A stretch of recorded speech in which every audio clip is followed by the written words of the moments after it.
There's our quorum. Okay.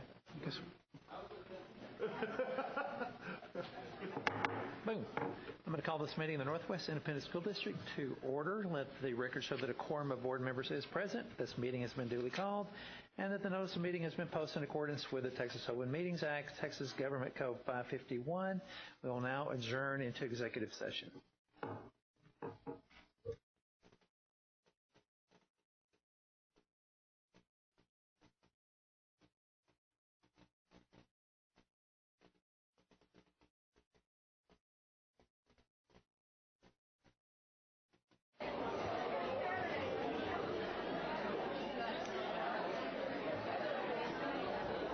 Ready to rock and roll? Rock it.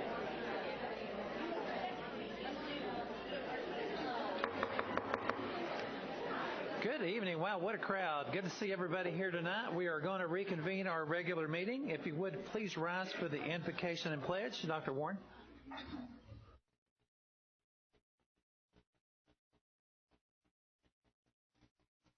First May board meeting. If you feel comfortable doing so, please pray with me. Our dear Heavenly Father, Lord, we thank you for this day, and Lord, just thank you for allowing us to be part of this school district. Lord, please know how much we appreciate our board members. Be with them tonight as they make such important decisions for our children, for our schools. Lord, thank you for our children. Thank you for our parents and supporters. We ask that you just bless this meeting and be with us in all that we do. Lord, that we ask you to see us all safely home. And above all things, Lord, we ask you to give your love, your guidance, your protection, and your wisdom to our children. It's in your name we pray. Amen. All right, folks, stay standing. We've got some very special guests who are going to do our pledges. All right, Medlin crew, step up to the podium. Let's see. Jake, introduce yourself, please. Hi, I'm Jake Love. Jake, that's good my to see mom, you. Tracy Love. Good to see you, Mom. Very good. Jake, what do you like to do in school? Well, I play tennis and basketball for the Medlin team. Fantastic. Thanks for being here. All right, Colin, introduce yourself. Hello, my name is Colin Zorn, and that's my mom, Amy Zorn. Amy, good to see you, Amy. What do you like to do in school? I'm a middle school wrestler, and I enjoy my math class. Outstanding. Very good. All right, Nicholas. Hi, my name is Nicholas Curry. These are my parents, Nicholas Curry, Niles Curry, and my brother Niles Curry, and my mom, Zarina Curry. And in school, I like to wrestle, play football, basketball, and academics.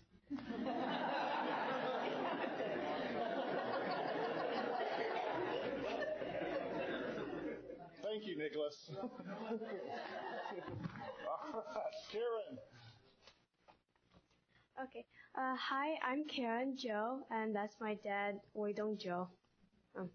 And what do you like to do in school? And I like to do math and Texas history. Good. Are you also a swimmer? Yes, but not for school. Okay. but Karen, we're building you a new pool. You got to swim for the school. All right, guys, if you will step up to the microphones, if you'll lead us in the American pledge and then the Texas pledge, please. I pledge allegiance to the flag of the United States of America and to the republic for which it stands, one nation, under God, indivisible, with liberty and justice for all. Texas. Honor the Texas flag. I pledge allegiance to thee, Texas, one state, under God, one and indivisible. Great job, guys. Stay put. We got a little bit of a gift for you. And thank you very much for doing it. Y'all did great.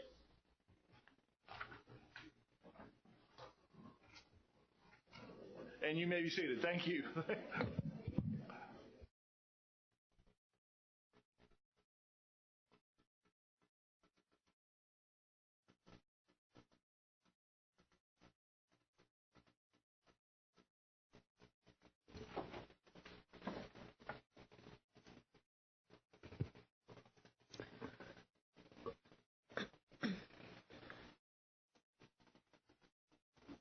That brings us down to item number 5, which is recognitions. Dr. Warren. And Mrs. Conklin, it looks like we have a few. We do. That's awesome.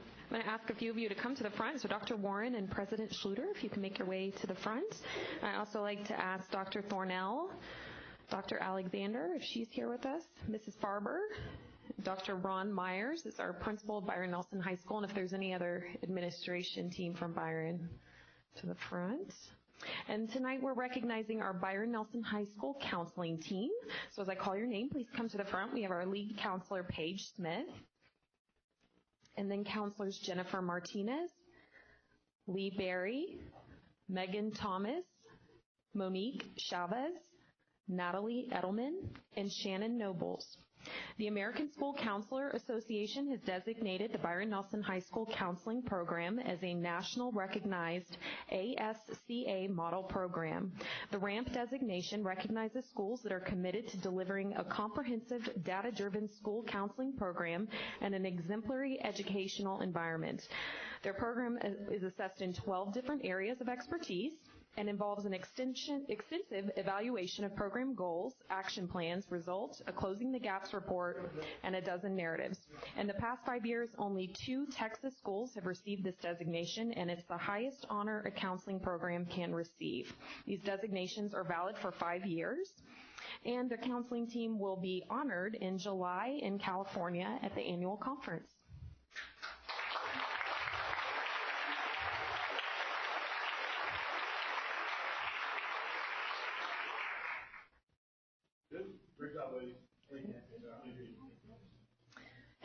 Okay, if we can have Dr. Thornell stay, and I'd like to invite Dr. Ferris, Dr. Espinoza, and then Dr. Michael Griffin's going to come to the podium and present our graduates of the NISD Leap and Lead program. All right, well, good evening. And as you all are aware, we have a 2-year leadership development program in Northwest, and we are honored tonight to be recognizing our participants in both our first year, which is considered LEAP, which stands for Leadership Experiences for Aspiring Principals, and our second year is our LEAD group, which stands for Leaders Experiencing Advanced Development. So these 2 groups of people have worked all year long, and the LEAD group has worked for 2 years in learning about leadership development, and to culminate their 2 years in the program, they have engaged in an action learning project this year to help serve their campus in whatever capacity they felt was needed on their campus. And tonight they presented their action learning projects to us, and I already told the group that I got to watch that principals need to have an opportunity to see all of the projects that they engaged in, because there were some really good outcomes and some great ideas. So we will make sure that happens at the beginning of the school year next year. So I would like to begin with our lead participants. First is Tiffany Briscoe, Kelly Bryan, Amy Bird, Emerald Collins,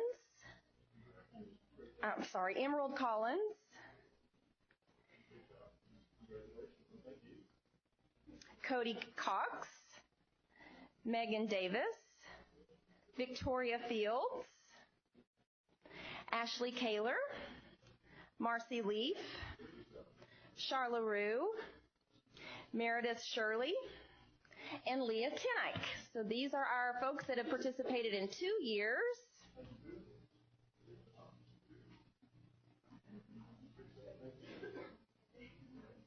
Let's give them all a round of applause.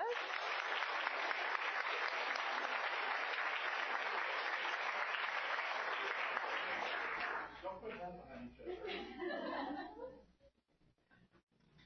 I like to clap each other. A little bit more. Yes? A little bit more. All right. On 3, 1, 2, 3. Awesome. Good job.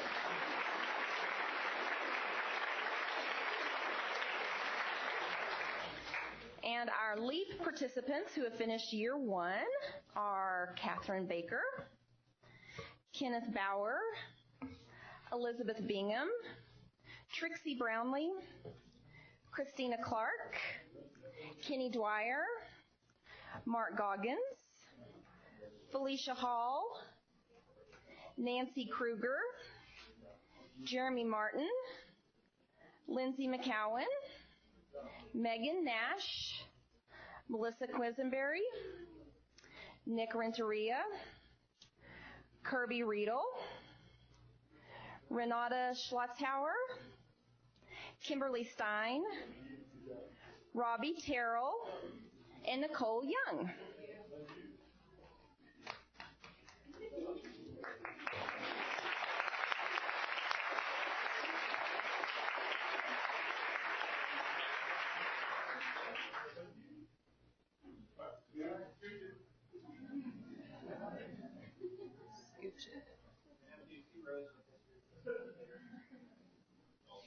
Shorty's in the middle.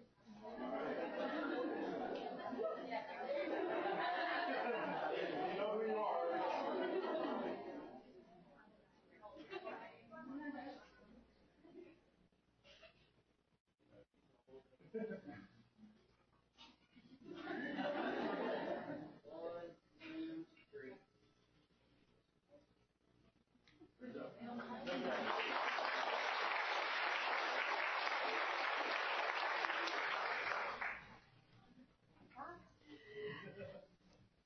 Okay, if you are here tonight being recognized as a Leadership NIC graduate, if you can line up in the back with Jerry Cantu, he's waving in the back, bring your index card.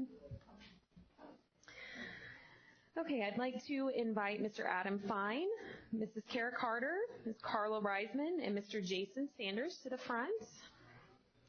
Common Sense Education has recognized NISD as a 2017-18 Common Sense District for its lessons on digital citizenship and use of technology. Common Sense Organization is a nonprofit organization dedicated to improving families by providing trustworthy information. All district students engage in digital citizenship lessons based on common sense resources. Topics include internet safety, cyberbullying, privacy, security, copyright, creative use, social media, and personal digital footprints. Congratulations.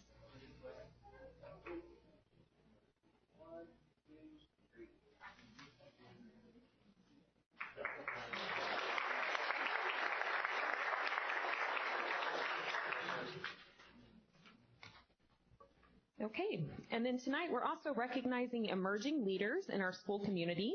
These parents and community leaders to my right have participated and completed the 9-month Leadership NIC program that takes participants behind the scenes for an in-depth look at Northwest ISD.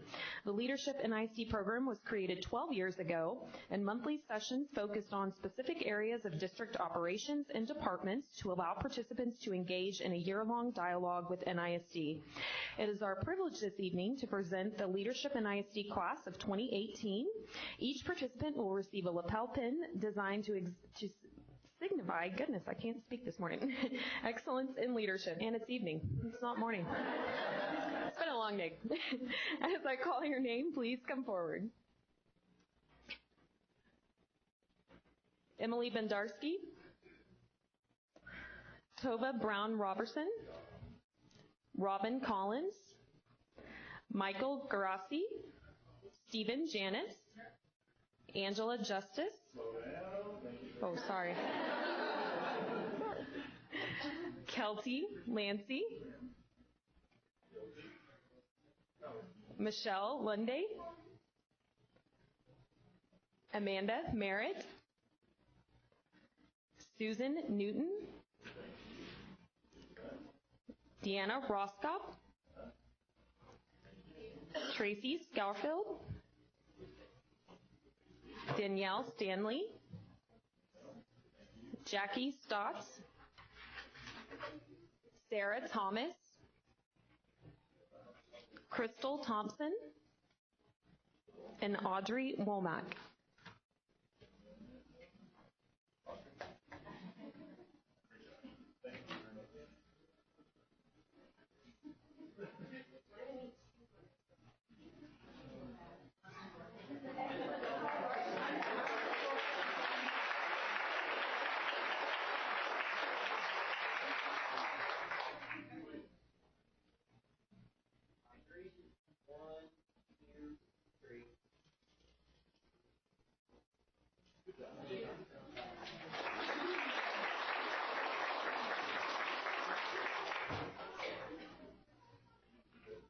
And that's all for our recognitions this evening.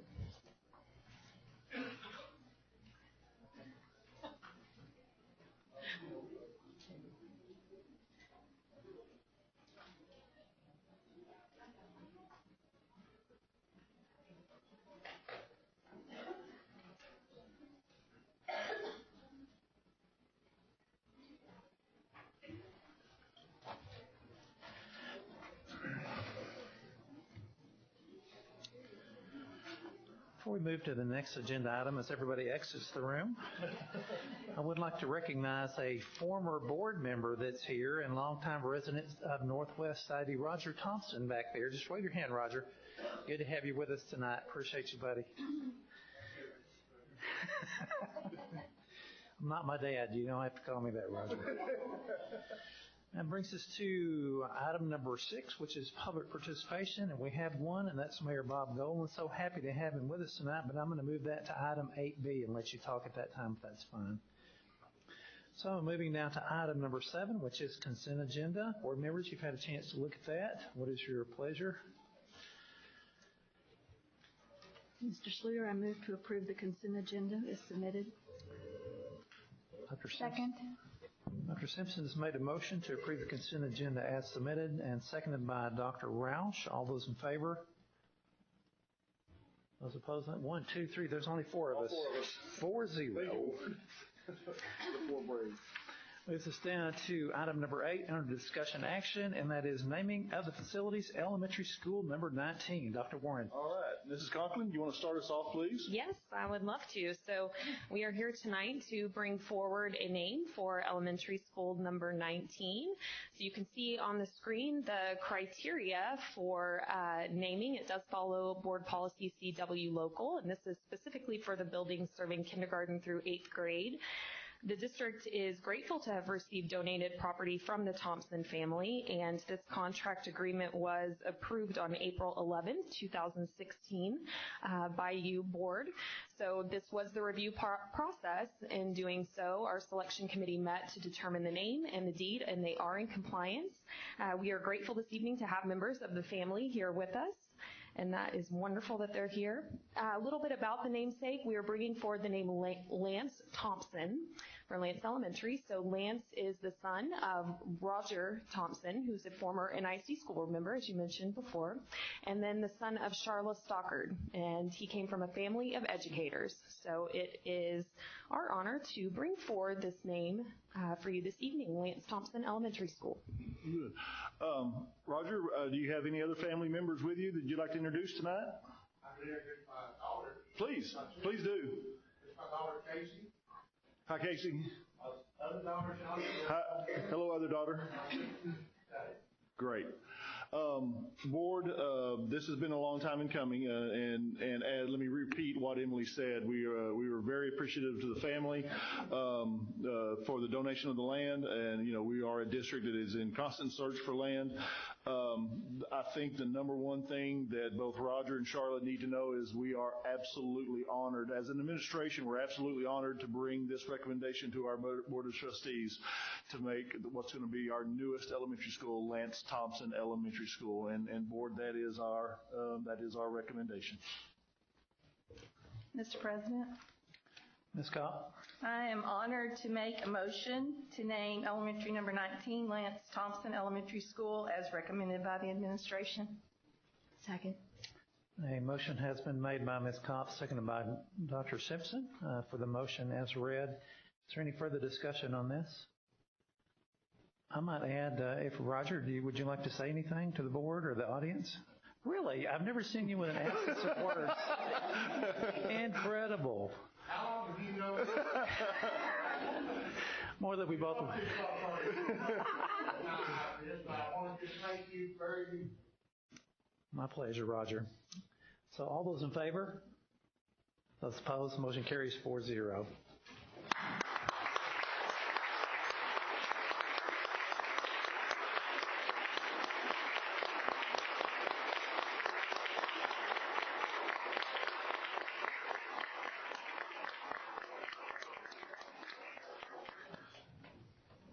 And Roger, Charlotte, next steps, we will inform you when Mr. McClure is ready to make the recommendation of when we have the groundbreaking. That's the first big ceremony we have, and I think the board is all in on having a very nice groundbreaking ceremony. We'll include the builders, we'll include the architects in this, and then we'll have a nice ceremony out there, and we'd love for you to be a part. Roger, almost a requirement that you be able to speak at that one, so just get ready. So just know we appreciate y'all. Yes, sir, I do. Just know how much we appreciate y'all. Thank you so much. Yes, Thank sir. you for being here tonight, too. Seriously. Now, you are more than welcome to stay for the rest of the meeting, or if you would like to excuse yourself, we understand that, too. Well, Slugger's in charge of this one, so I'll let Will excuse that. That's my boy. Moving down to item 8B, which is 2018-2022 Northwest ISD Strategic Framework. Before we get started on that, Dr. Warren, I'm going to go ahead and let Bob Goldman speak, if that's okay with you. Absolutely. Well, I was going to. Well, go introduce May I introduce? You certainly may. Please feel free to do so. All right, leave it, Roger. No.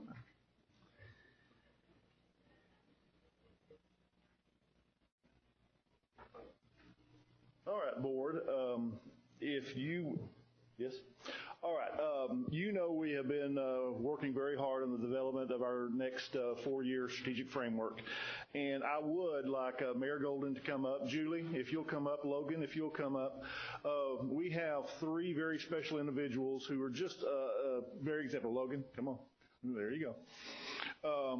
We have an example of a community leader who steps up every time that he's asked to do so. He's such a supporter of the school district. And the best thing is that he's a supporter of children. That is more than apparent. You go to his council meetings. You go to just the entire community that he leads is such child-centered. And so we truly appreciate, Bob, everything that you do.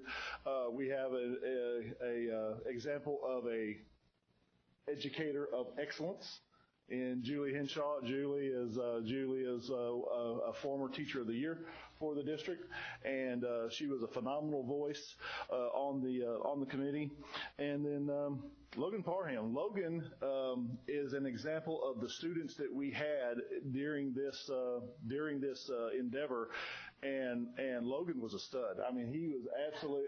If you ask Logan what he needs to succeed and what he expects of this school district, bring your lunch, because he's going to be there for a while, because he knows. And it was just such a powerful experience, especially listening to our community leaders, to our teachers, and to our students on what they see of the district now and what they know our district could be. So I would like to start, before I go through the what-fors of the actual framework, I would like with Bob leading off, I would love for them to just talk about the processes and talk about their thoughts with the entire initiative.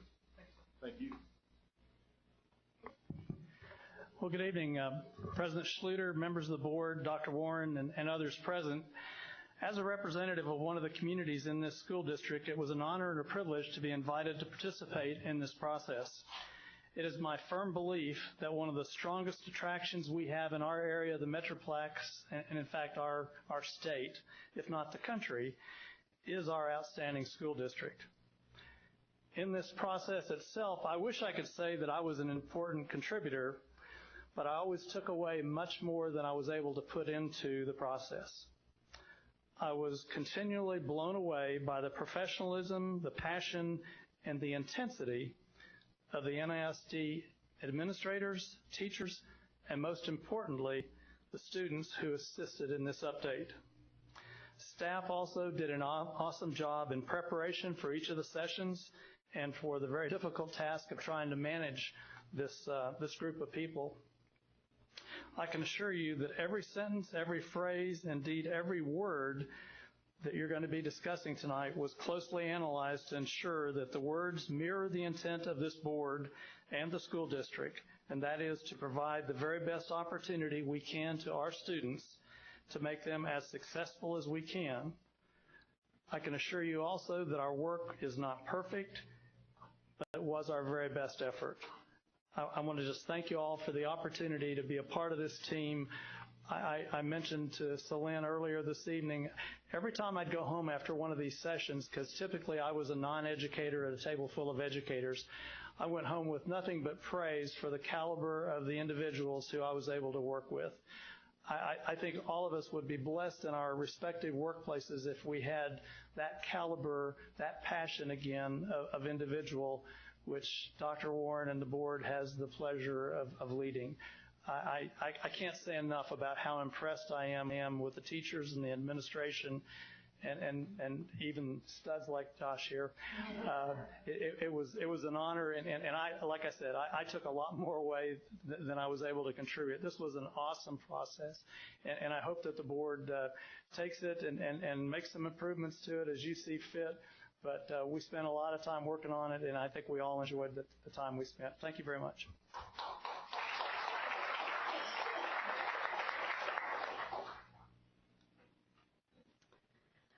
This was a really amazing process. My name is Julie. I'm glad to be asked to speak on behalf of teachers a little bit tonight. One of the things that really stuck out to me through this process was how the teachers that were involved in this really all agreed on what was important for kids and the things that we love about this district and the things that we want to see moving forward. We live in a world that's always changing, and our kids are changing too, and I just love being a part of a district who's willing to evolve and change as we need to give our students what they need. I really feel as a teacher that this framework encompasses so much of what our schools are already doing and what we already value. There's an emphasis on character development and social emotional learning, innovative learning, things that we are already moving toward. So I'm really excited to see something in writing that's really going to take this district into the next decade and solidify what we value most, and that's our kids. So thank you very much.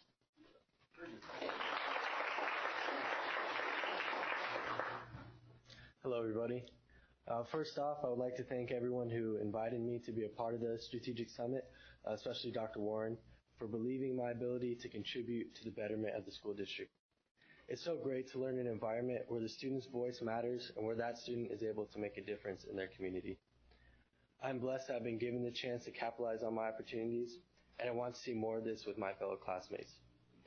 Learning is influenced by environment, and I believe every student at Northwest ISD can achieve their best potential when they have the proper resources and teachers that believe in their ability to do well.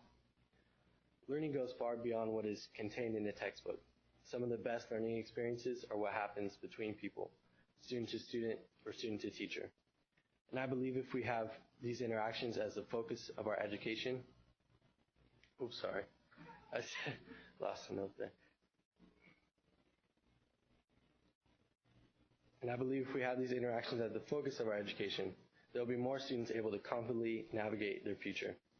The framework recommended from the committee, who put in hours of brainstorming, collaboration, and compromise, is one that will give more of my fellow classmates opportunities to achieve their best and grasp their wildest dreams. Thank you again for this opportunity to make a difference, and thank you for making this school district better for my little sister and my younger peers. Very good.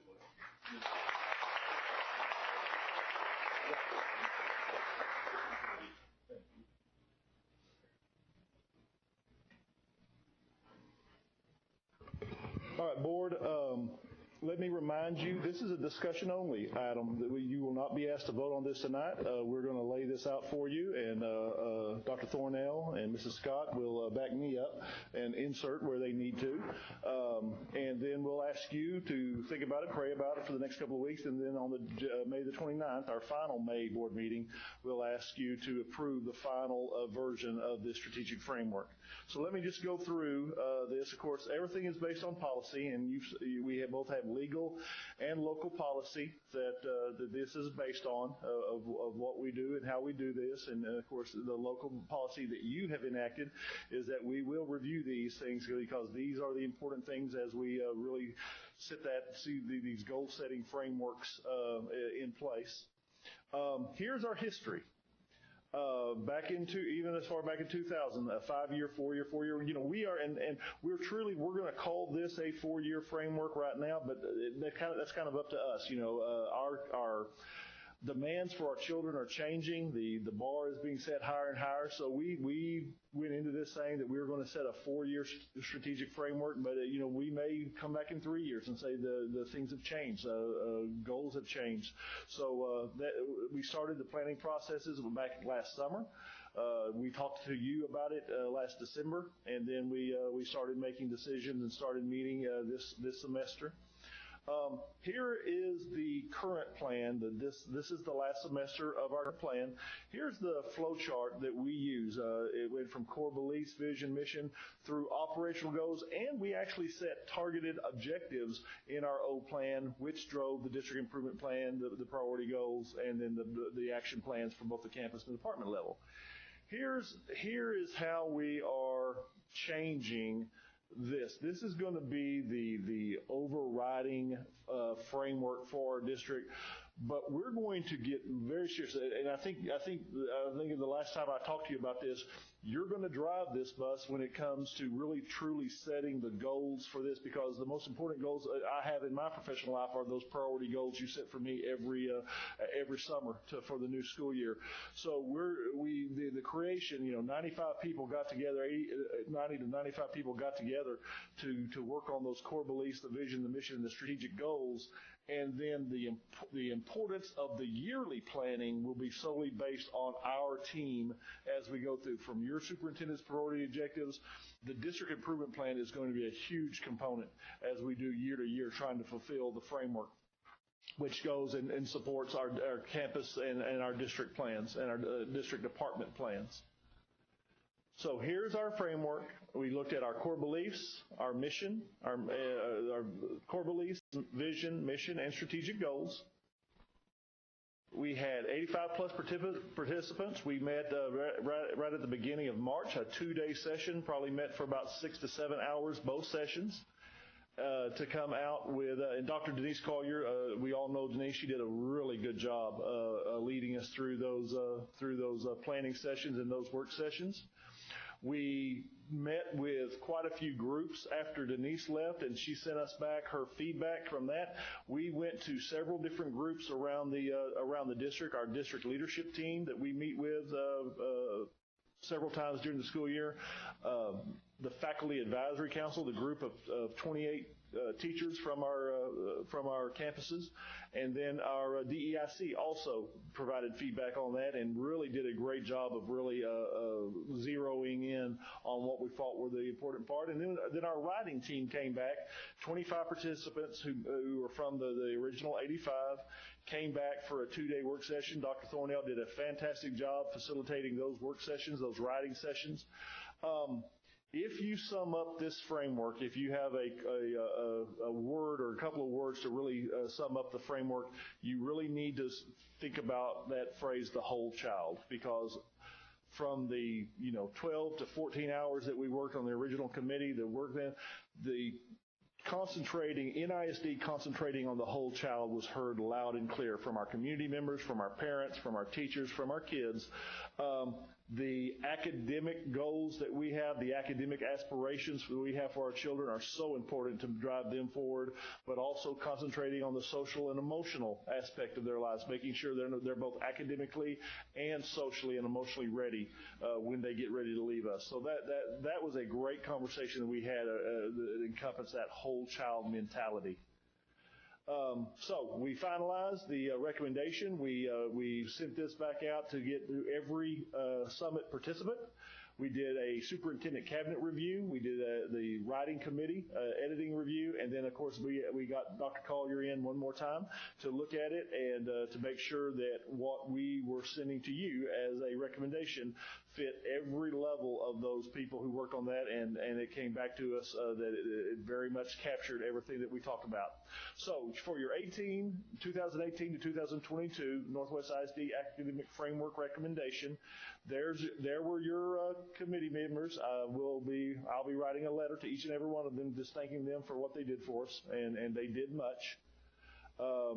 You heard Bob and Julie and Logan talk about their experience in that. And here's the first part of this. And Angela did a great job kind of doing a compare and contrast. Everyone was absolutely sure that first phrase be part of what we do. A lot of districts don't do that. I've told you that before. A lot of districts don't say kids come first. Because when things don't go as planned, it's very easy to say, well, you did not put kids first. Anybody can bring criticism like that. But for us, that is important to us, that we make sure people understand kids come first. We may not always agree with each other on how to do that, but we, as a core belief, that was important to us. That continuous learning is essential to prepare for college and career opportunities. Very important to make sure that our kids understand they have to keep learning beyond us.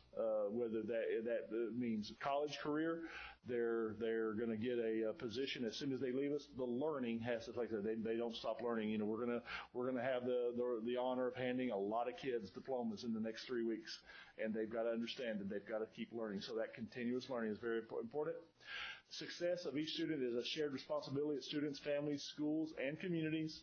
And as Logan said very well, learning is influenced by the environment that the kids are in and the staff is in. So that is the recommendation, and we're going to clean these up for you. You've got a clean copy there at your place, and we're going to email this to you as well. But those are the recommendations from the committee for the core beliefs. Okay, and those are the differences.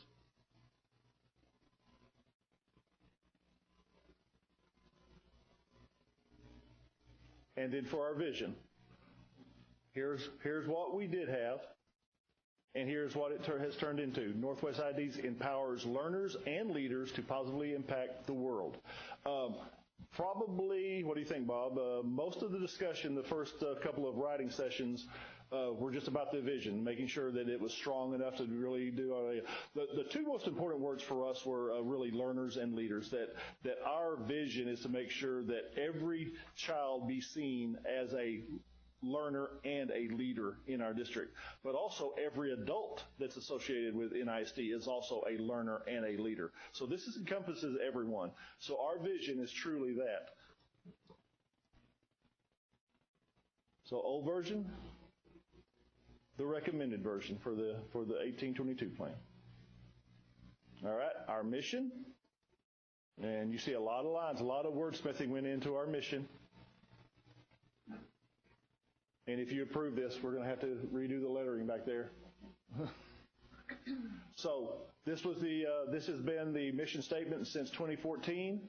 And this is the recommendation. Northwest ISD, in collaboration with students, families, communities, and global partners, will engage in a culture of learning that prepares all students to confidently navigate their future. And then we had 5. We've talked a little bit about this for the last 2 years that I've been here. You know, every time we meet, we talk about one of our strategic goals. And this is the recommended strategic goals from the new plan. Students will achieve success through meaningful learning experiences, innovative pathways, and personalized opportunities. And that, again, going back to the whole child concept, those personalized opportunities were very important to the committee, that we truly understand each child's need. Number 2, Northwest ISD will recruit, value, and retain an exceptional staff to create a rewarding learning environment. And we've put a lot of work in that word value, that we need to make sure that every single one of our staff feel valued and they want to stay with us as we serve our children. And then the last one that talks about environment.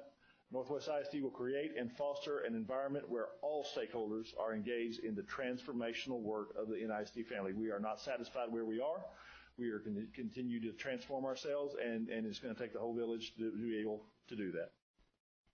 So we went from 5 very kind of specific strategic goals to those that we can, Angela, there we go, to those that we can guide our planning processes. And then again, this is the biggest change that we're going to have between the last framework and this framework, is that this is really, really going to drive, and we just got through with the budget workshop, and we have to know the cost analysis and how well our programs are working for us to be able to accomplish those goals is going to be the work of you, me, our staff, our parents, our kids, to be able to move on. So you have this flyer. This is the first attempt. Emily and her crew. Where are you, Emily? Emily and her crew did a great job in a very little bit of time, just to kind of give you kind of what it could look like. of what the framework will be and what we'll be able to hand out to our community. So our next steps tonight will be our first discussion of this. We would like you to be able to vote on this on the 29th if you feel comfortable doing so. And then it's time to implement that communication plan to make sure that 24,000 kids, close to 50,000 parents and caregivers, and then all the rest of our community members, they have a chance to see this, understand why we put it in place, and then very important work to develop the district improvement plans and to really make sure everything aligns with that profile of a graduate, that when we do get the honor of handing a child a diploma, that everything has gone through that strategic framework to make sure that he or she is got every opportunity to succeed. Whatever their definition of success is when they leave us, that they're ready to do so.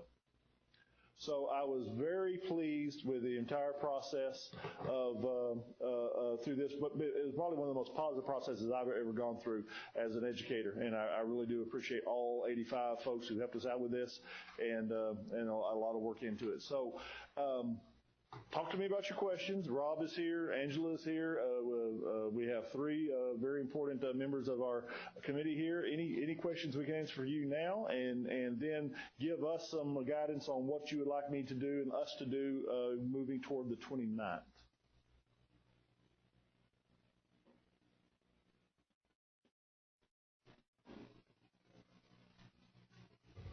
Make me go first then. First of all, I'd like to echo everything you said, Dr. Warren. All 85 of those. I was there for the first day. I didn't stay long. Some of the other board members were there the whole time. But it was a very involved process and a very inclusive process. And I just felt so proud that we had enough people that cared about our district, from our civic leaders to our students to our administrators. I don't see that everywhere. And that happens in Northwest ISD. So I appreciate all of your involvement. If you're part of the committee, very much appreciate what you did. And if you were a supporter of that, well done. And I got to say that this is so comprehensive. There's a lot to take in. I know we've looked at it before. We've been talking about it for quite some time. And it's going to take a while as you begin to format the plan, the implementation that we're talking about next fall. Well, and I think, and I'll make sure that Mr. Wright and Ron and Steve, all three of those guys are up to speed. But I think the same kind of rules need to apply that we talked about in our budget workshop. Y'all really need to take some time to digest this.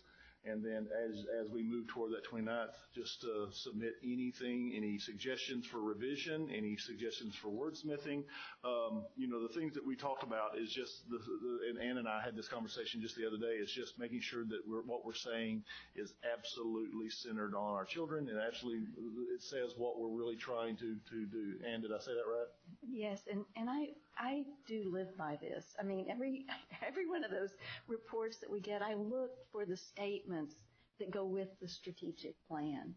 And I do appreciate all of the work, and it was a phenomenal process. So I really do believe this adds distinction and really represents the character that our school district has and wants to be. So I just said to Ryder, there were a few is's that I'd like to see active. And the English teacher came way out. I know, I'm an old English teacher. I'm so sorry. And and in the vision, it was, I love the vision. I just want to be sure we know that the learners are the leaders and the leaders are the learners. So just a couple of things. So most of mine has nothing to do with content. It's just clarity of wording, because I really do believe that we act on these every single day, and they guide what we do, and they hold us accountable. So thank you all for your work. And I can't say enough about Rob and Angela and Jennifer, the work that they all put into this. Dr. Thornell, any comments? It was great input from everybody. It definitely challenged my own thinking. As well as the group, that there was a lot of great discussion. Angela, any comments?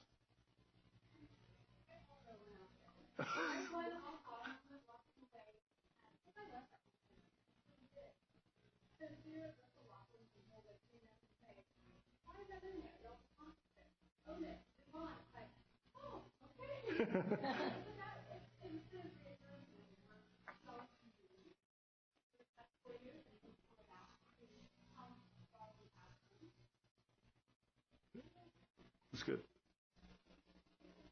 So, board, if you will continue to digest, and if you will send me any ideas, any thoughts, we will get together. We might get some committee members back together and get you what could hopefully be as close to perfect of a recommendation by the 29th. Okay. Bob, thank you again. Thank you for being here. Julie, thank you. Logan, great job as usual. Any last comments, discussion? Okay. Moving on down to item number 8C, consider adoption of an order authorizing the issuance of unlimited tax school bond, building bonds, establishing sale parameters, authorizing the execution of a purchase contract, approving the official statement, and enacting other provisions related to the subject. Is this a discussion item, Dr. Warren? Board, it is a discussion item. The information on this starts on page 146 in your packet. We're ready to sell our first $100 million from the 2017 bond election. So John will take you through that. Mr. Graswich, please. The administration worked with this financial provider, Jeff Roberts, on top securities this year, and technically we worked across COVID, very technical, all Hartford, the bond council, all here. Essentially, we forced past a $399 billion bond authorization election in 2017 on May 6th, and this is the first issuance of a bond, $100 billion. The other issues are planned out over the next 3 years, all about equal amounts. Jeff Roberts prepared a short presentation, which is your packet, I believe. Essentially, historical market conditions. The market has come up a bit. However, on a historical time scale, they're still at extremely low interest rates. And we're going to recommend that we get fixed rate bonds, the variable rate bonds, because the chances of the rates going up substantially greater than we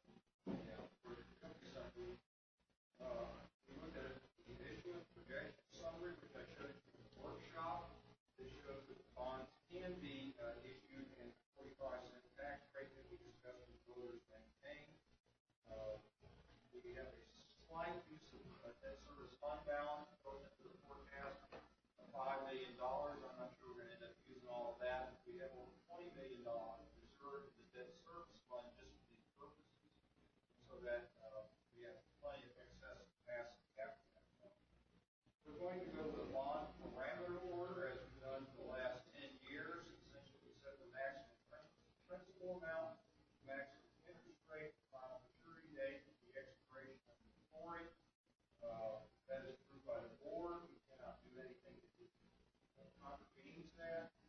This gives us the flexibility to take advantage of market time rather than just have to say, okay, let's get it done, we're going to go. The pricing officer, as always, for the superintendent or the deputy superintendent of business and operations, the maximum principal amount is $100 million, not more. We can go to the full amount. We will not go out. The true interest cost exceeds 5% on the final maturity date of February 15th, 2020. Expiration parameter order is 100 days. As far as the team goes, we're going to use the same standard team. Jeff Roberts is the FA, and they built up, they will do the coordination. In the past, it was possible for a FA firm to actually work as an underwriter. We've never done that. It was conflict of interest. Can't do that. Well, our team consists on the underwriting side of BOK Financial Securities, 40% Master, Raymond James, RBC Capital Markets, 20% each. We reached the conclusion after consulting with a financial advisor that on issuances of over $80 million, pardon me, this is $100, exceeding that target, that we would bring in a fourth underwriter. We used Hybrid Jeffrey, who did a good job the last time. This spreads the underwriting risk, gives us more market, reaching out to the market. council has prepared the national order to review bond ratings. We're currently AA2, which is investor services, AA.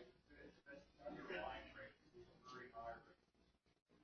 We anticipate that it will be affirmed by the rating agencies. Of course, we have AAA to affirm the school fund guarantee as well. I included in your packet some of the things from the last Moody's review, and I just thought I might touch on those. Credit strengths are the large and growing tax base located within the DFW area that picked up on the fact that some 70-odd developers working. The trend of surplus operations and making healthy reserve levels. This is going to be a challenge for us. Above average residential income. Credit challenges can be elevated debt burden because, as I all know, we are building great area to turn around at $2 million a week. So that's a credit challenge to keep that going. Growing student enrollment, which is driving all that construction. I found it interesting. They recognize that the Texas legislature is a credit challenge, which is the loss of the additional state aid for tax reduction in fiscal 2017. So we thank the Texas legislature for being a credit challenge for Northwest ISD and taxpayers there. Factors that lead to an upgrade, substantial decline in district's debt burden, ain't gonna happen. Continued trend of operational surpluses after loss of state revenue. This is an issue that we are working to address through the budget process for this year and beyond. Factors that lead to downgrade, additional debt issues not supported by growth, and fracture of the tax base or deterioration. So we're doing a good job. We're doing it, and we'll go forward. We'll bring back the parameter order improvement at the next board meeting on the next meeting.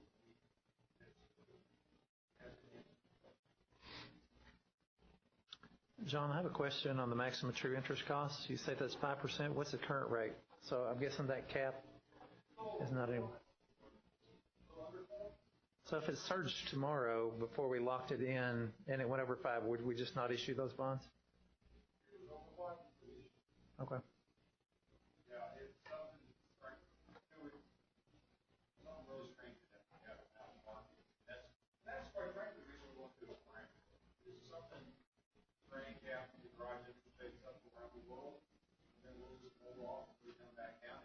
There is variability in the market. The market's pretty perfect place. I just noticed the final maturity date of 2/15 of 2043. So some of you younger board members may be on the board by that time, but I will not. Any other questions? Thank you, John. Moving to 8D, extension of the expiration date of standby bond purchase agreement with Wells Fargo Bank for the Northwest ISD Variable Rate Unlimited Tax School Building Bonds, Series 2006. Dr. Warren? And Mr. Granswich. Essentially what this centers around is the 2006 district issued a small amount of variable rate net storage and tax rate. Essentially what we don't want to do is have the interest on tax rate bounce around based on how the bonds fees and interest paid versus the property values.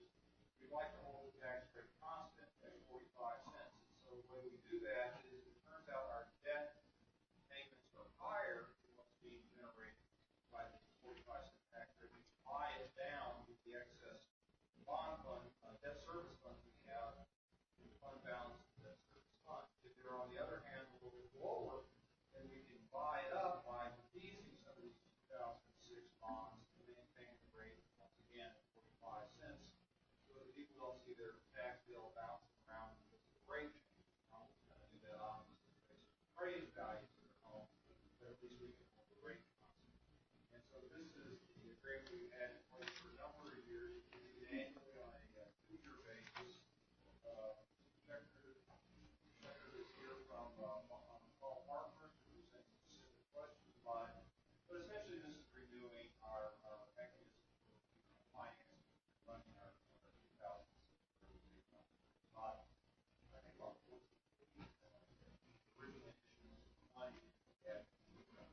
And board, because this is a continuance of what you've done in the past, we would like you to, if you feel comfortable doing so, we'd like you to approve it tonight. That is our recommendation. Okay. I wish I was smart enough to ask a question, but.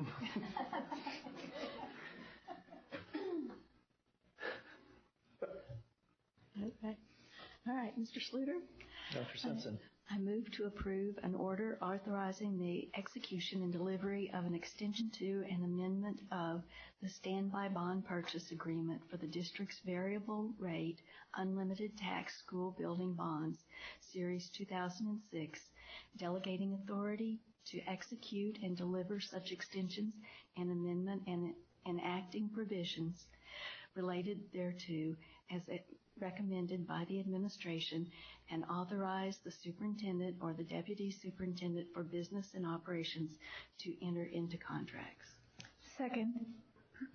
A motion has been made by Dr. Simpson, seconded by Dr. Roush for the motion as read. Nice reading, by the way, Dr. Simpson. Any further discussion on that? All those in favor? Motion carries 4-0. Thank you, board. 8E, which is the naming of the principal for W.R. Hatfield Elementary School. Dr. Warren. All right, board, the next two items, we are recommending principal candidates to you for both Hatfield Elementary School and Love Elementary School. Let me just tell the board one thing. For both of these positions, we probably had over 130 applicants for each, and so that just tells you the strength of these two campuses, the strength of our children there, the strength of our teachers and staff, or our communities around those. So I was very pleased with the caliber of applicants that we received. The committee did a phenomenal job vetting those candidates, and the name I will bring for you for Hatfield is Mr. Jim Mailer. Jim Mailer is a current assistant principal at Roanoke Elementary School here in Northwest ISD. That is our recommendation. Mr. President, Ms. Kopp. I move to name Jim Mailer as principal of W.R. Hatfield Elementary School as recommended by the administration. Second. A motion has been made by Ms. Kopp, seconded by Dr. Roush for the motion as read. Any further discussion? All those in favor? Those opposed? Motion carries 4-0. Thank you, board. Moving to 8F, naming of the principal of Clara Love Elementary School. Dr. Warren. Board, I'll bring you the name of Mrs. Lisa Crosland, current principal in Oklahoma, a fast-growth, high-performing district in the Oklahoma City area. Lisa did a phenomenal job through that process, and the administrative recommendation is for her to be named principal of Clara Love Elementary School. Mr. President. Dr. Roush. I motion to name Lisa Crosland as principal of Clara Love Elementary School as recommended by the administration. Second. A motion has been made by Dr. Roush, seconded by Mrs. Kopp. The motion has read. Any further discussion on this item? All those in favor? Those opposed? Motion carries 4-0. Thank you, board. Turning the page over to 8G, and this is a TASB policy update 110 affecting policy BBB local. Dr. Warren. All right. Mrs. Hobbs, board, you have before you beginning on page 189, you have a local policy update 110, which really, this is unique, isn't it, Christy? Only one local policy associated with that, so please explain. About nothing. It is a very slim little update, and there's not a whole lot of actual practical change going on here. In the board governance section under BBB local, there are some clarifications to elections and how they are done. These are not changes to how we do things. TASB is just recommending that we state in our policy, for example, that there are 7 board members, that elections are done by place, that elections are held on the May uniform date, and that the winner is determined by plurality. This is not a change to how we do things. We're just putting in writing how they've been done for years. BBB also updates the years for the election cycle to say what year place 1 is up and place 2 is up and that sort of thing. For the most part, the other policies, the legal policies, are just reorganized in a way that TASB thinks is clearer and has a better flow.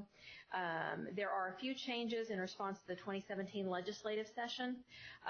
In BBA legal, for example, it was updated to state that people who are convicted of soliciting prostitution may not serve on a school board. So if you know anyone who's interested in running, they need to avoid that type of conduct before they run. Under business operations, there were a few policies updated there in response again to the 2017 legislative session. Under CCA legal, new legal requirements for ballot language are added, and these two require that the school district must assign a letter to each measure on the ballot, and that each proposition has to state the name of the governmental authority that is ordering that election. We also have some improved language on capital appreciation bonds, again in response to the 2017 legislature. And then in CPAB legal, we've just moved the definition of political advertising to BBBD legal, which is just a more logical place for it to be with the elections policies than where it was before, and there's an obsolete case that's been removed. So not a whole lot of controversy or hoopla here, but this is Policy Update 110, and we ask that you would approve it, and we can add it on to the policy. That is our recommendation, Board. Mr. Schluter? Oh, Dr. Simpson. I move to approve TASB Policy Update 110, affecting policy BBB local, as recommended by TASB and administration. Second. A motion has been made by Dr. Simpson, seconded by Ms. Kopp. Any further discussion on this item? All those in favor? Those opposed? Motion carries 4-0. Boy, you guys are getting a lot of votes in tonight. Good job.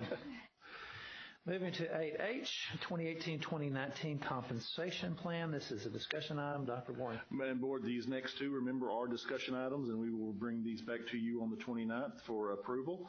Mrs. Barker.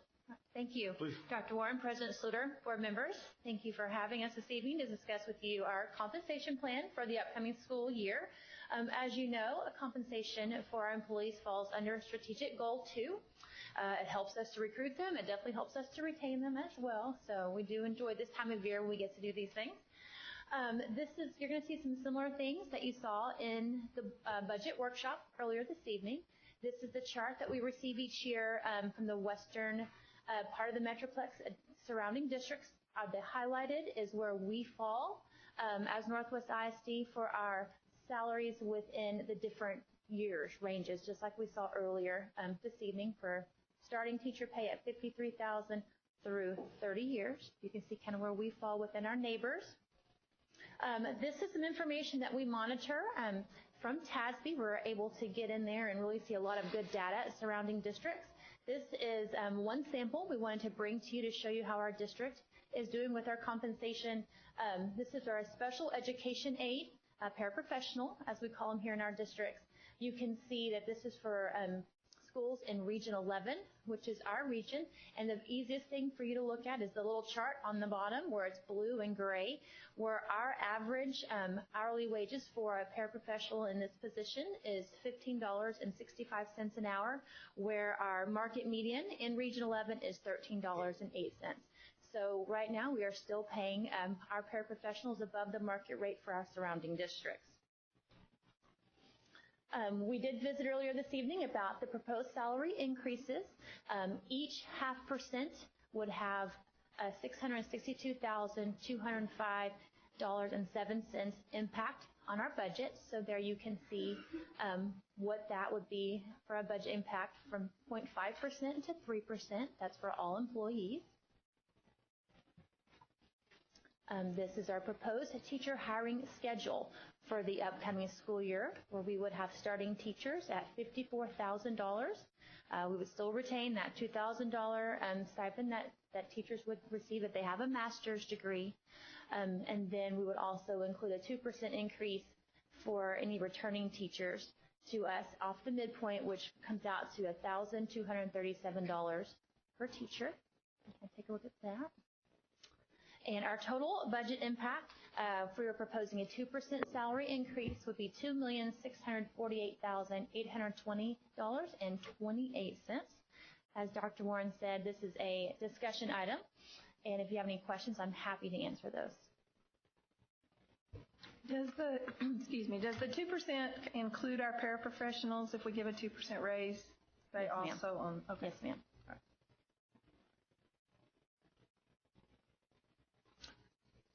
And as we said, just as the next couple of weeks go by, if you have those kind of questions, just send them to me, and we will get those answered for you. Very good job. Thank you, Kim. Again, it's almost like a Christmas wish list. We want to be at the top of the list, but then somebody reminds us of how much money we have. And we are good custodians of our budget, so be some interesting discussions in the future. Moving down to 8I, the staffing for the 2018-2019 school year. This is the second request. Dr. Warren. Kim. All right. Hello again. I'm still here. Okay, I'm here to formally present to you our second staffing request for the 2018-2019 school year. As you know, this also is supported with Board Goal 2 as well. You're very familiar with that. When it comes to the second staffing request, we look at the needs of the departments and the instructional programming needs that we have here. It's heavily analyzed. That was discussed at the board workshop. And what we see here is when we have that student growth, we have to have other individuals to help support them. So our second staffing is typically dedicated to that type of support due to the growth that we have in our district. I'll go through a shorter version of what you said. All the details are in your board packet. So these are the total numbers for new positions within these departments. So for curriculum and instruction, fine arts, CTE, technology, student services, the total for new positions is $1,565,000 or $65,020. I want to get that last 20. And then moving into our business and operations portion of the district, through financial services, human resources, and facilities, that total is $327,500. We also include any reclassifications in our second staffing. That includes reclassifying any employee and or adding additional days to their contract. As you can see, that is also broken down by the varying departments for a total of $302,002. In addition, we also include stipend recommendations on the second staffing request. We have two areas where stipends are being requested for a total of $12,000. And so if we all take a wider lens and look at this between new positions, reclassifications, and stipends, our total second staffing request is at $202,206,522.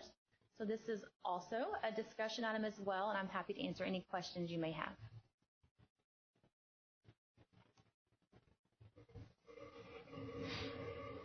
Sure, quiet tonight.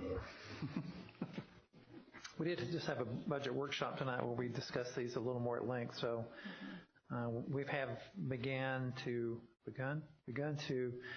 review these numbers and make sure that the request that you're making is where we want to go.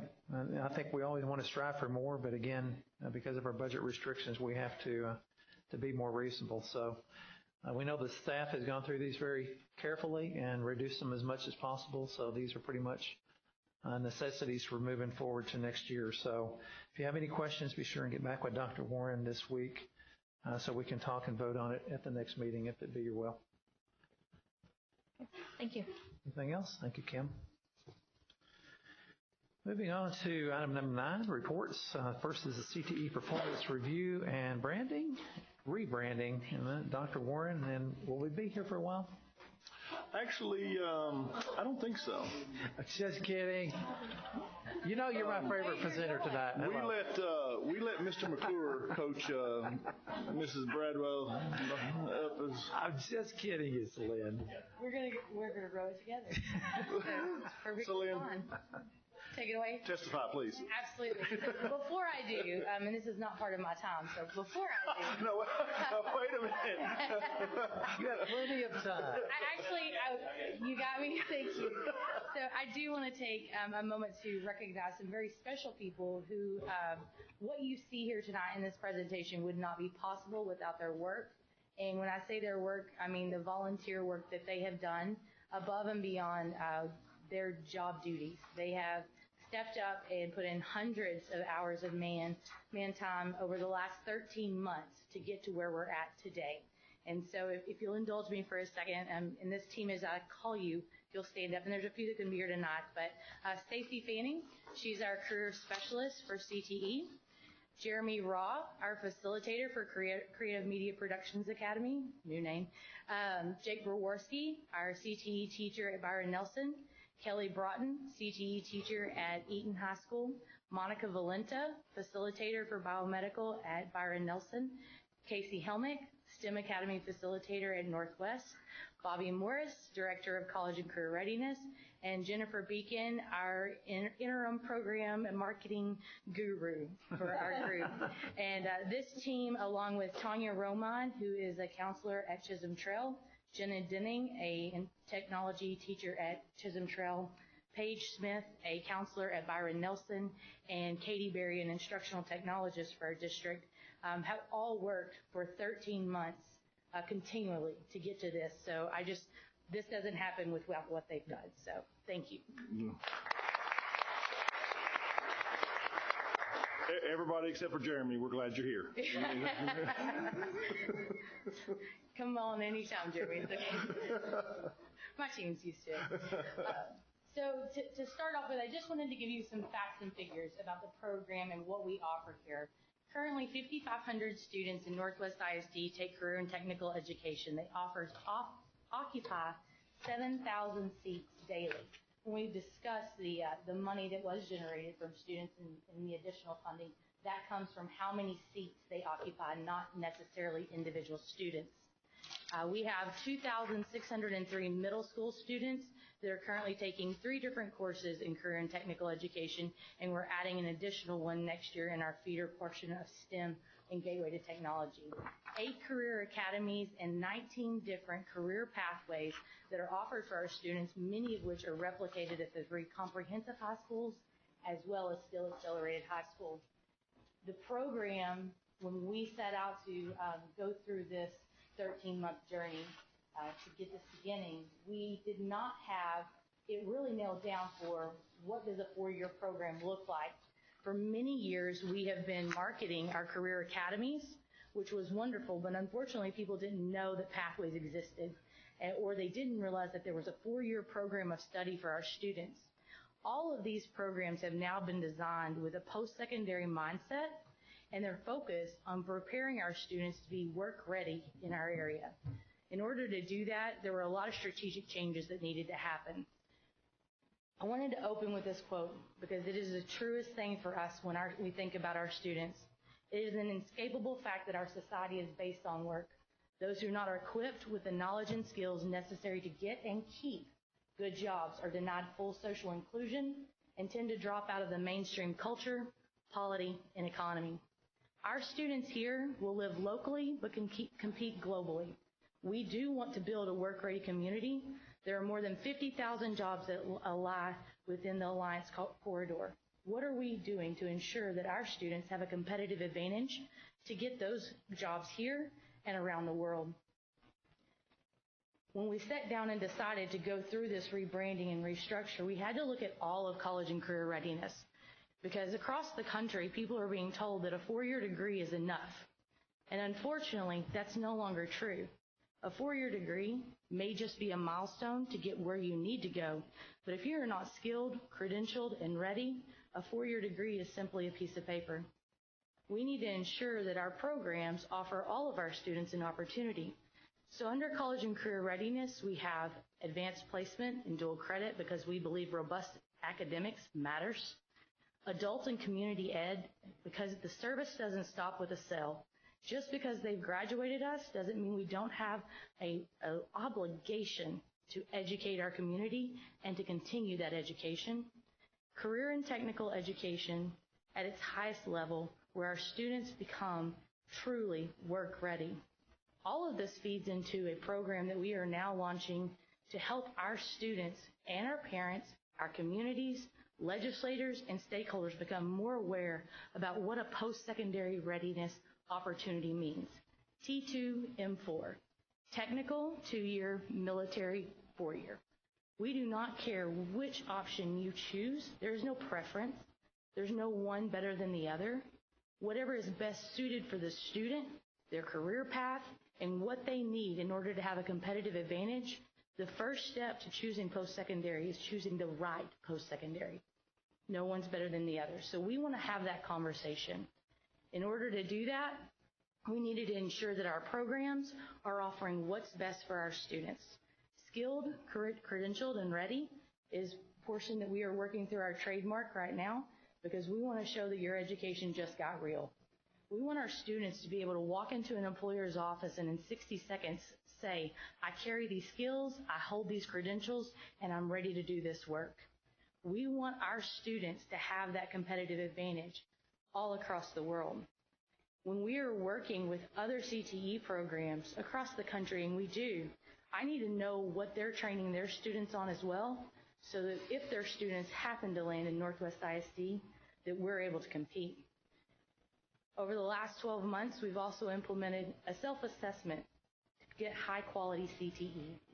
There are now 12 domains with 138 indicators that show us how a good CTE program should work at a high level.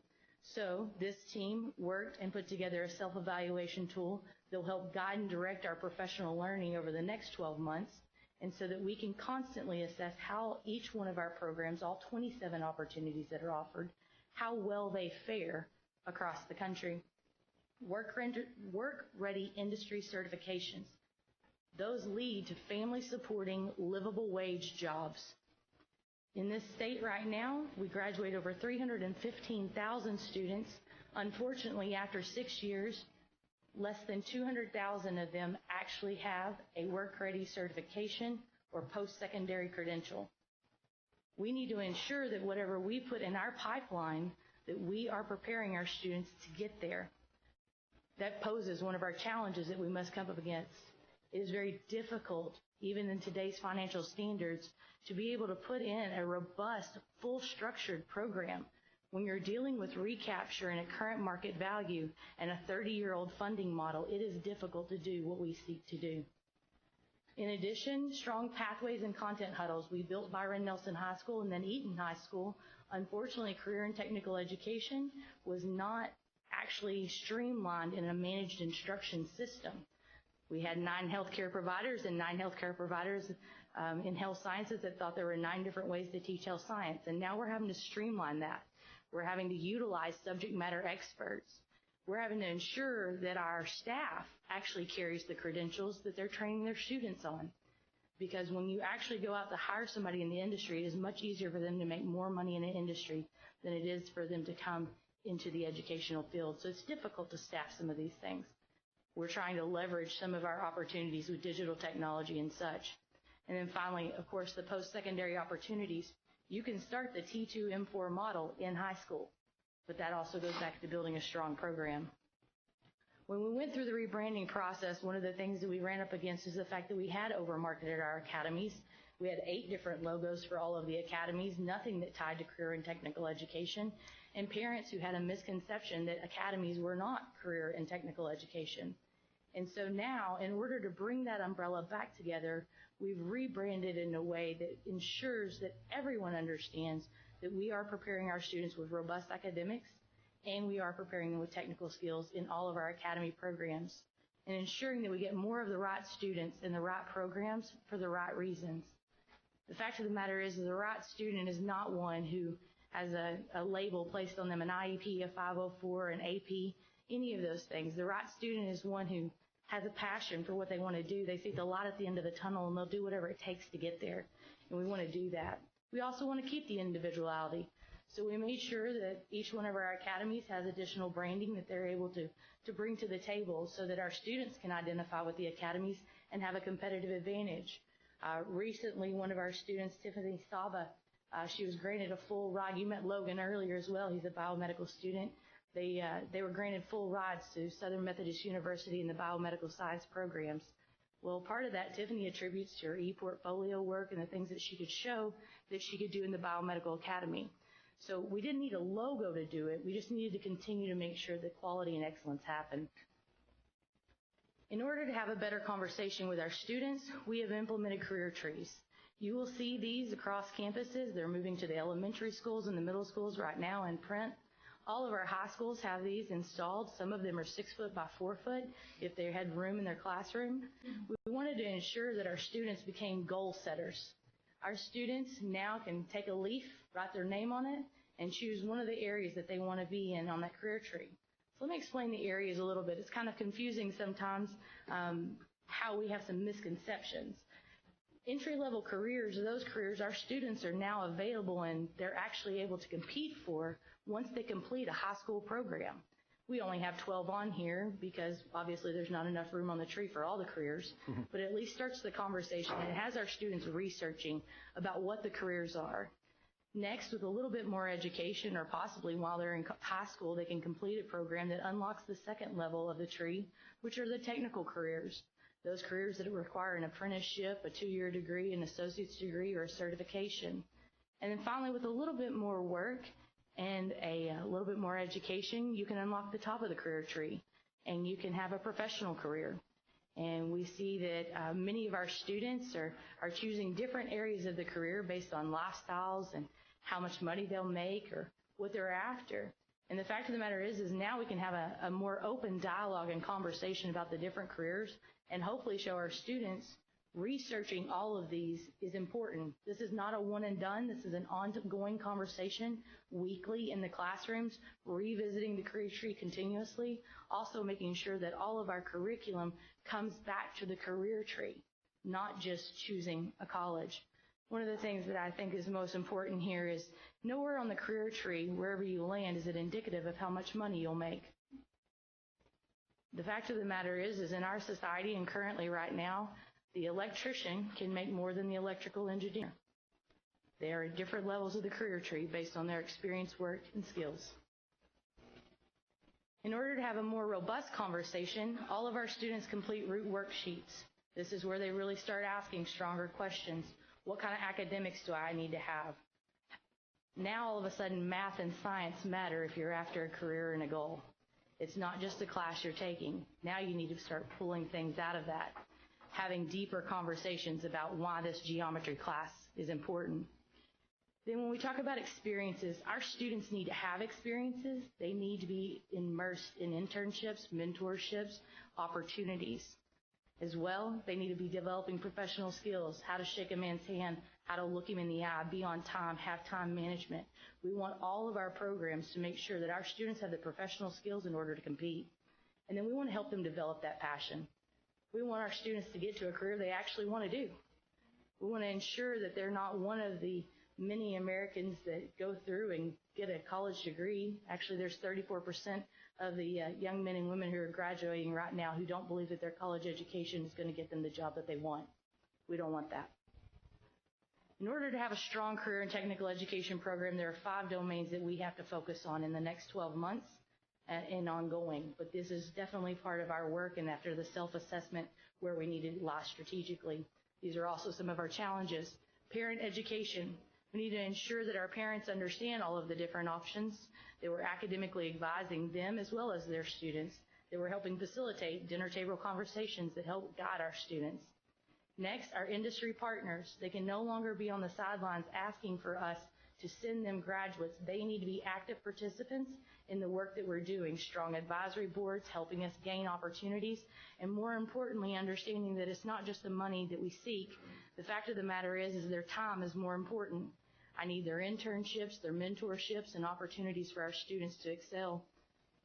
Higher education. We need to ensure that we align ourselves with strong higher education programs, and this is one of the areas we're looking at with the Texas Tech model. Most of their teachers that are graduating are all ESL certified, as well as special ed certified.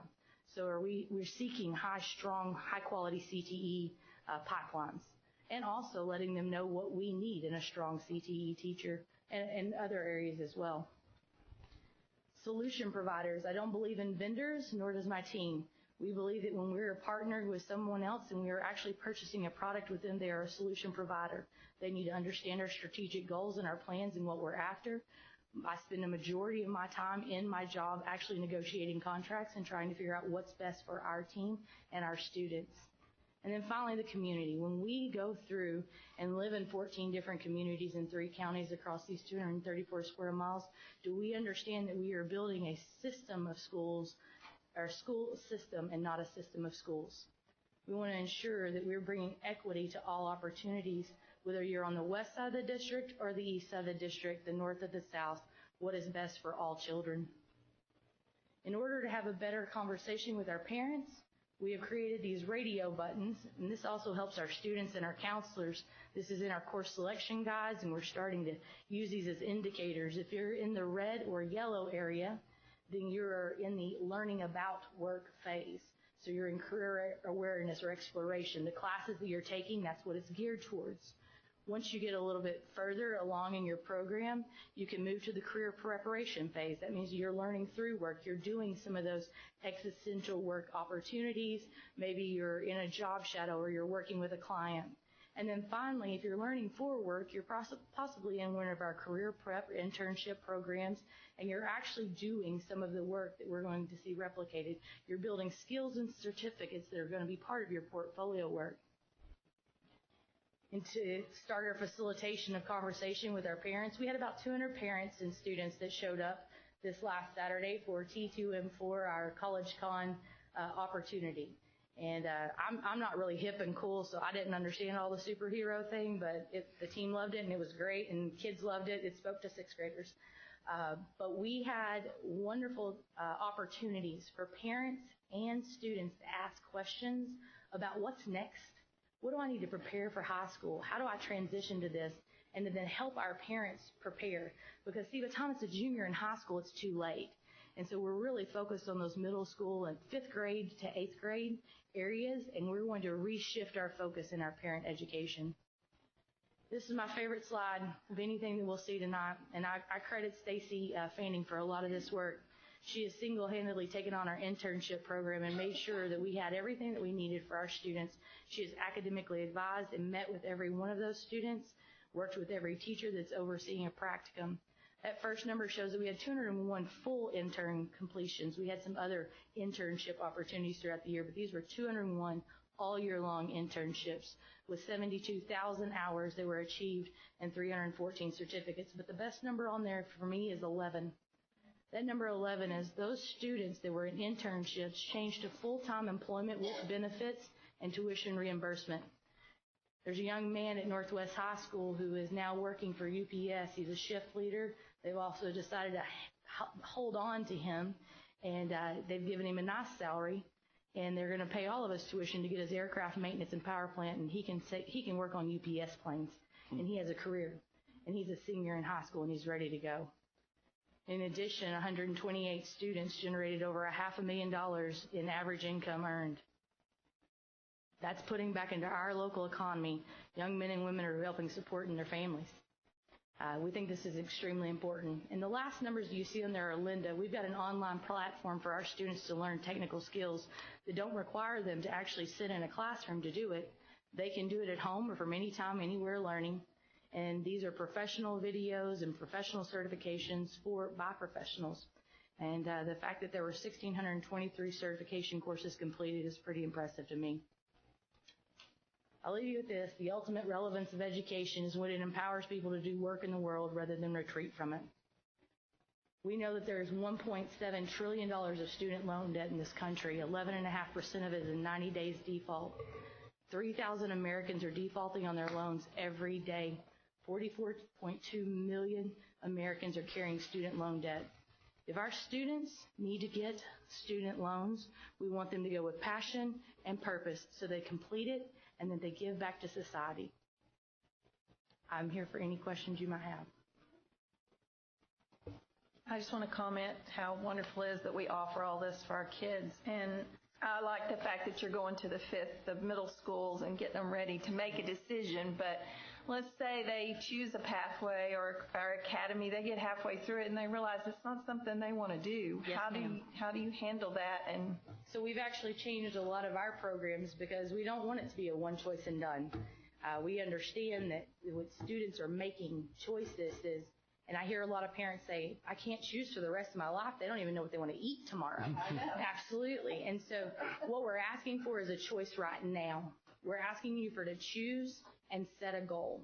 I'm not asking you to be locked into a program or a pathway. And the beauty of it is many of our principals courses, those freshman entry-level courses, they allow us a lot more leeway to move. And so we've become much more lenient in our systems to allow for on-ramps and off-ramps into programs and better academic advising. Our 8th grade college and career readiness class is allowing them to explore more and get deeper into the conversations. And then we've just added virtual job shadowing where students can actually go out and see. I met with a young lady. She said, I want to be an architect. I said, have you ever met one? And she was like, no. Okay, so let's start there and let's have a conversation. And so I agree with you completely. We felt like students thought they had to be in one pathway, and we want them to be able to move into the highway and off of the highway where they need to. But more importantly, we want them to goal set. We want them to start gaining those transportable skills. So if they can gain a skill, whether it's in health sciences or they gain a skill in business, that skill transcends each one of the pathways and programs. And that to me is much more important.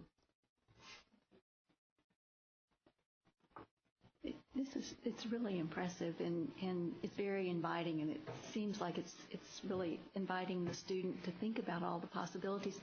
What kind of exploration do they have? Is there a course or something that overviews all of the pathways? That is the 8th grade course. So we've designed the college and career readiness course it's called professional communications. So they do get their high school speech credit in there. And the speeches that they're doing and the work that they're doing are about the 27 opportunities in all the pathways. And they get in-depth opportunities. They were able to Skype into classes or Zoom into classes this year and actually talk to high school students. Our teachers, this team is actually meeting with all 8th grade counselors and working with them to ensure that communication is constantly going on so that students can reach out at any point in time. They get to see all of them. And that was one of the things in the past had not been happening. And this is for all students? Yes, ma'am. All 8th graders.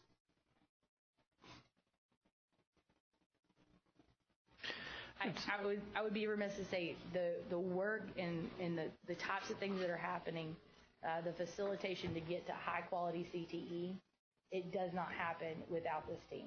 They're phenomenal at what they do. Ms. Breswell, you have more energy and passion than the Energizer Bunny. Every time you get up here, I just get so thrilled. I just want to go back to high school and hit every one of these programs. Yes, absolutely. So you can talk anytime because you always raise my level. Thank you. Of wonderful things. Dr. Warren? Did you say it? She said, in your face. Yes. Yeah. I do have to brag about your team because I've talked to students that have been in just about every one of our academies, and all of them have been so excited about the program that's been offered to them. I know you have these goofy 8th graders that think they know everything, and after 1 year, these people transform them into actual human beings. They're going to be a benefit to mankind. It's amazing. They're all miracle workers, and I'm so proud of them. And I've hired some of the interns, and I'm going to have one that when he graduates from college, he's going to be full-time. So it's amazing, the program. So thank you so much for everything you do. This is the most exciting thing that I see in our school. So thank you, Ms. Braswell. Thank you. In your packets, there is a book. I left a folder in there. There's a book, Learning for Careers. That's part of the Harvard Press Review, Pathways to Prosperity. It is encouraged reading. I won't quiz you on it, but I would love to engage in conversation with you. I think you'll find it enlightening, and I think it's definitely the cornerstone for most of our work. So I hope you enjoy it. Thank you, Celine. Thank you. Wow. Well, let's move on and get this meeting completed. So moving down to item number 10, consider any items removed from the consent agenda, and there were none. Board President's report. I just want to quickly remind you that NISD leadership is coming up, so please fill out your sheets and get those to Ms. Jennifer at your earliest convenience. That's coming up June the 28th to the 30th. Also keep in mind that there's one required course from the legislative update that we need to take, and I think Jennifer highlighted those for us. Correct. So as far as the 2018-2019 board consideration, information is available at your seats and suggested meeting dates for the 2018-2019 delegates that will need to be discussed and approved on May the 29th. Keep in mind, we've got a lot of Board of Trustee award opportunities coming up. May 17th at Eaton at 7 p.m., May 22nd at Byron Nelson, and May the 24th at Northwest High School. So that's all I have, and I'm going to turn that over to Dr. Warren for the superintendent's report. Board, one big thing for tonight at your place is the instructions for our graduation ceremonies at the end of the month. On Friday the 1st, we will be graduating Steel seniors, and that will be at Northwest PAC. So there are your instructions. Jennifer does need your feedback as soon as you can give it to her for when we go to Denton for our comprehensive high school graduations on Saturday the 2nd. She needs to know if you want to ride in our carpool or if you're going to be driving yourself. So she's making arrangements to get Suburbans. So there are your instructions for both situations, whether you're carpooling or not, and get that answer to her as soon as you can. Finally, Board, a lot of great things going on. A lot of effort was shown today. We're starting our big week of STAR testing. Kids are really doing a great job, and our staff are doing a great job. Athletically, had a phenomenal week this last weekend at the state track meet. Brought back some hardware from our state track meet. We have 3 teams that are still in the playoffs. Eaton boys baseball, Eaton girls softball, and Byron Nelson boys baseball are still playing, and that's fantastic. And I believe we had a young Byron Nelson golfer today who is in the hunt to do very well at the state meet. Got 207. There you go. Wow. Yeah, I told Rob I can do that on the first 2 holes. So, Mr. Schluter, that's all I have. Move. Second.